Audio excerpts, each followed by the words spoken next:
ফাইনালে যাওয়ার রেসে থাকতে শ্রীলঙ্কার বিপক্ষে জয়ের কথা ভাবছে বাংলাদেশ।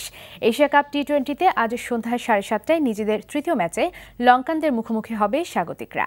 যদিও শেষ ধাপে পৌঁছানোর লক্ষ্য নিয়ে টানা দ্বিতীয় ম্যাচে জয়ের ছক মালিঙ্গার দলেরও।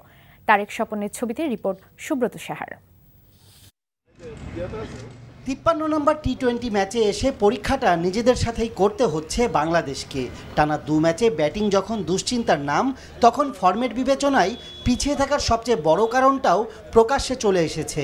রান পাচ্ছেন না সাকিব, পরীক্ষা নিরীক্ষার কারণে মুশফিকও কিছুটা এলোমেলো, সৌম্যও ভুগছেন নিজের চেনা রোগে। এসবের সাথে টি-20র সবচেয়ে গুরুত্বপূর্ণ বিষয় হিসেবে বিবেচিত শেষ বেলাতে দ্রুত রান তোলার বিষয়টি নিয়েও ভাবতে হচ্ছে বাংলাদেশকে। ব্যাটিংয়ের সমস্যা আমি আসলে এরকম কিছু বলতে পারবো না, বিকজ কেউ ক্লিক করতে পারছে না বা কেউ ক্লিক করতেছে। তো ওভারঅল টিম জিতাটা সবচেয়ে বড় বিষয়। প্রতিপক্ষ শ্রীলঙ্কা, যাদের সাথে অতীতের 4 ম্যাচেই পরাজিত দল বাংলাদেশ, যে দলটি পুরনোদের সাথে নতুনদের অন্তর্ভুক্ত করে এশিয়া কাপে চমক দিতে মুখিয়ে আছে। আর এটা তো জানাই আছে, ঢাকার মাঠে শ্রীলঙ্কার সাফল্য ঈর্ষণীয়।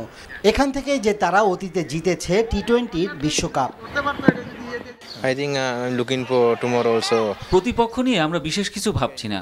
বাংলাদেশে আমাদের ভালো নৈপুণ্যের যে উদাহরণ আছে সেটি অব্যাহত রাখতে চাই। ওদের বোলাররা দারুণ করছে, তবে কারো নাম উল্লেখ করে কিছু বলতে পারছি না। আমরা ম্যাচটার জন্য পুরোপুরি প্রস্তুত। শ্রীলঙ্কার মতো বৈচিত্র্য আছে বাংলাদেশের বোলিংয়ে, কিন্তু একজন মালিঙ্গা যেন একাই প্রতিপক্ষ। উইনিং কম্বিনেশন ভাঙার রেওয়াজ না থাকলেও গুরুত্বপূর্ণ ম্যাচে হাতুড়ে সিংহে সেটা মানবেন এমন কথা বলা যাচ্ছে না। টি-20 ছোট বড় টিম বলে কিছু না, সবাই 19-20 খেলে আর কি। তো আমরা চেষ্টা করবো যে শ্রীলঙ্কা না, যে কোনো টিমের সাথে আমরা নিজের বেস্ট দেওয়ার চেষ্টা করব। আর যদি আমরা বেস্ট দিতে পারি, যে কোনো টিম আমরা হারাতে পারবো ইনশাল্লাহ। ফাইনালের আগে পয়েন্টের মারপ্যাচে জড়ানোর সম্ভাবনা আছে যে কোনো দলেরই, যা এড়াতে সোজা হিসেবে জয়ের ইচ্ছা দু দলেরই। Subrata Saha, NTV news, Dhaka.